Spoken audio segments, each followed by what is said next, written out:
Nama saya Nurina Srina binti Muhammad Sufian, KID 2206044134. Nama saya Nur Alia Syahadah binti Kamarazi, KID 2206040062. Sejarah pembinaan Masjid Nabawi.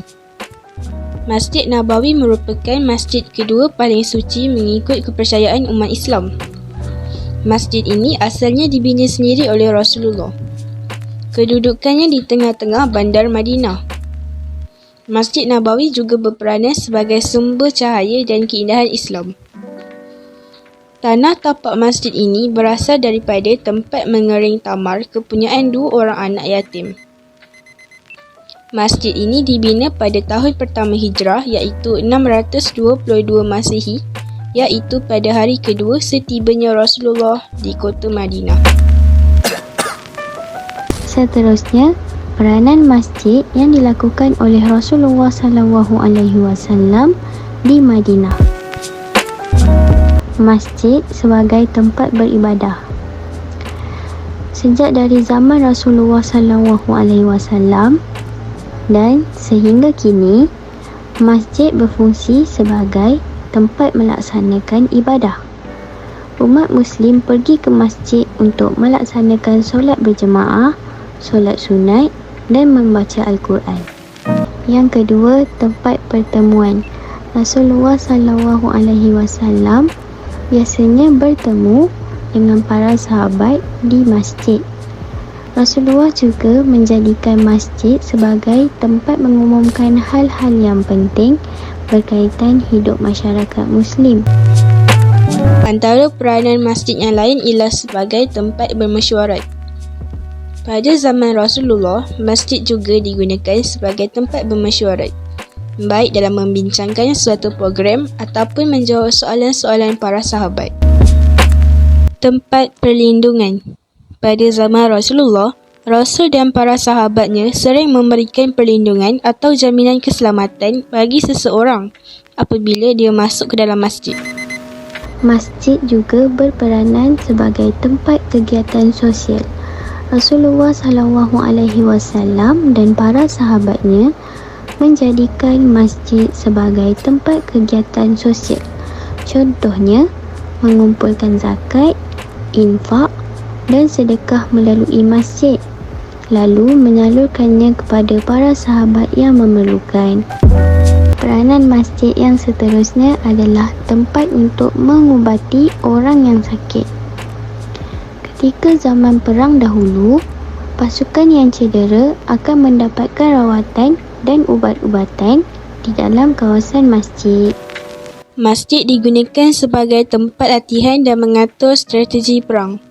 Selain daripada digunakan untuk mengatur strategi perang, masjid juga dijadikan sebagai tempat latihan untuk membentuk askar yang mempunyai kemampuan yang baik untuk melawan musyrikin Mekah.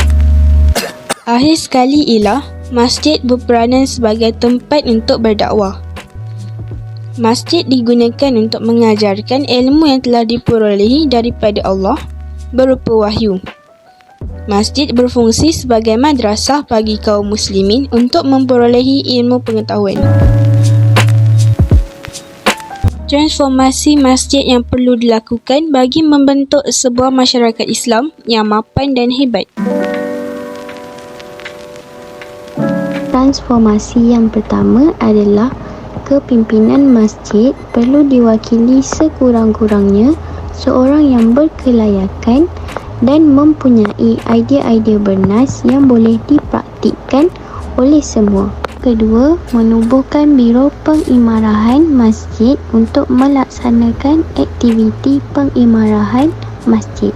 Yang ketiga, menubuhkan jawatan kuasa pemantau dan penilai aktiviti pengimarahan masjid untuk mengesan kepincangan dan kelemahan, seterusnya melakukan tindakan pembetulan, penambahbaikan dan tindakan pencegahan. Akhir sekali, menyediakan prasarana, infrastruktur dan kemudahan di masjid dengan lebih menarik dan mesra jemaah untuk penggalakkan aktiviti pengimarahan masjid.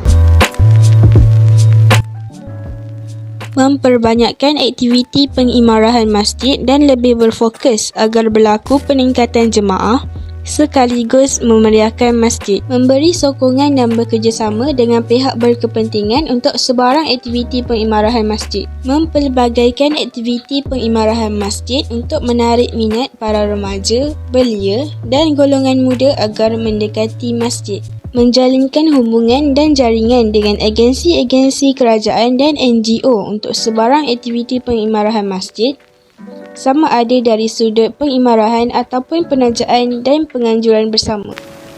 Kesimpulan daripada penerangan sebentar tadi adalah perbuatan Nabi Muhammad yang terus membina masjid setelah sampai di Madinah menunjukkan betapa pentingnya masjid kepada umat Islam, sama ada ketika zaman Nabi Muhammad ataupun pada zaman sekarang. Sejak zaman permulaan Islam lagi, Rasulullah SAW, kemajuan umat dan gerakan Islam semuanya bermula dari masjid. Masjid telah dijadikan sebagai tempat untuk berkumpul, berbincang dan merancang strategi yang tidak terhad kepada bidang dakwah, malah perundangan penyebaran ilmu serta pelbagai lagi.